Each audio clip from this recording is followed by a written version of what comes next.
Pregnancy plan చేసుకుంటుంటే ovulation apps use చేస్తున్నారా? So దీని గురించి మనం విందాం. నేను doctor Sushruta, Kurnool fertility centre fertility specialist. So యాక్చువల్గా ఏంటి, క్యాలిక్యులేటర్స్ యూస్ చేయడం ఓకే, బట్ ఎలా యూస్ చేయాలా అనేది కూడా చాలా వరకు ఇంపార్టెంట్. సో మీకు ఒకవేళ అట్లాంటి ఓవ్యులేషన్ యాప్స్ యూస్ చేస్తే అది పర్టికులర్ టైంలలోనే వైఫ్ అండ్ హస్బెండ్ కలవండి అని చెప్తుంది అన్నమాట. కానీ కొన్ని ఛాన్సెస్లో ఎలా ఉంటుంది అని అంటే కొన్ని పీసీఓడి ప్రాబ్లమ్స్ ఉన్నప్పుడు, ప్రోలాక్టిన్ అనే హార్మోన్ ఎక్కువ ఉన్నప్పుడు, థైరాయిడ్ డిసీజెస్ ఉన్నప్పుడు ఆ ఎగ్ అనేది రిలీజ్ అయ్యేది ఒక్కొక్కసారి ముందు రిలీజ్ అవ్వచ్చు, లేదంటే తర్వాత రిలీజ్ అవ్వచ్చు.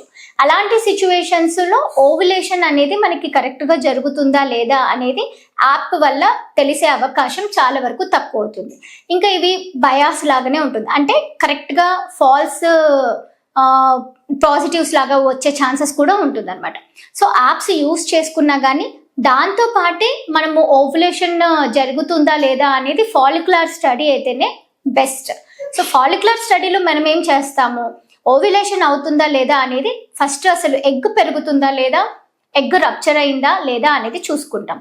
So 10th day, 12th day, 14th day ఈ 3 days మనం ట్రాక్ చేసుకుంటూ ఫాలికల్ పెరుగుతుందా లేదా అనేది లైవ్గా చూసుకుంటాం. ఇంకోటి ఫాలికల్ రప్చర్ అయిందా లేదా అనేది చూస్తాం. కానీ యాప్ ద్వారా మనకు అలాంటి సిచ్యువేషన్స్ అనేది ఉండదు. జస్ట్ మనకి ఈ టైమ్ ఆఫ్ పీరియడ్, మనకి పీరియడ్ వస్తుంది, మెన్స్ట్రువల్ సైకిల్ ఇది ఉంటుంది అని మనము టైప్ చేసి చూపిస్తాం. కానీ మనకి పీసీఓడి ఉన్నప్పుడు అసలు ఎగ్ అనేది ఫామ్ అవుతుందా లేదా, రిలీజ్ అవుతుందా లేదా అనేది యాప్ అయితే చూపించే అవకాశం ఉండదు. సో దీనివల్ల ఎంతవరకు మనం నమ్మి ప్రెగ్నెన్సీ వస్తుంది అని మనం చూసుకునే దానికంటే కూడా ఓవ్యులేషన్ ట్రాకింగ్ అనేది, అంటే ఫాలిక్యులర్ స్టడీ ద్వారా ఎగ్ ఫామ్ అవుతుందా, రిలీజ్ అవుతుందా లేదా అనేది ఎక్కువ ఇంపార్టెంట్ అనమాట. థ్యాంక్ యూ అండి.